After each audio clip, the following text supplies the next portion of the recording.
So I'm over in Moscow. I'm waiting to do this interview. It gets out that we're doing it. And I'm immediately denounced by this guy called Boris Johnson, who was for a short time the prime minister of Great Britain. And Boris Johnson calls me a tool of the Kremlin or something. And I'm thinking, well, that's kind of, I mean, his name's not actually Boris, as I'm sure you know. His name is Alex Johnson. He called himself Boris in high school.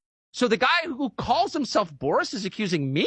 So I was annoyed. So I put in a request for an interview with Boris Johnson, as I have many times because he's constantly denouncing me as a tool of the Kremlin.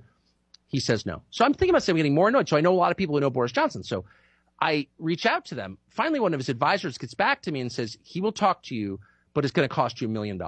He wants $1 million. What? In US dollars, gold, or Bitcoin. No, this just happened yesterday or 2 days ago. And I'm like, he wants $1 million. Yeah.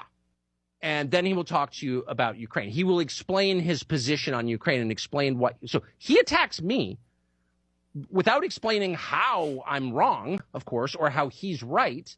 This is, by the way, the guy who single-handedly, at the request of the U.S. government, stopped the peace deal in Ukraine a year and a half ago and is, I think, for that reason, responsible for the deaths of hundreds of thousands of people. He won't explain any of that to me in an interview until I pay him $1 million.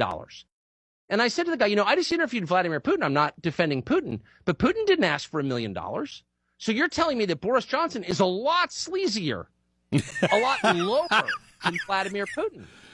Okay. Which is true. Yeah. So this whole thing is a freaking shakedown. Why $60 billion? I mean, I could get boring on this because I've learned a lot about it. But $60 billion is not going to allow Ukraine to prevail over Russia. No honest person thinks that's going to work. This is a money laundering operation. A lot of the people involved in it are making money from it. And if you're making money off a war, you can deal with God on that because that's really immoral. Like, that's actually really, really wrong. And a lot of people are, including Boris Johnson.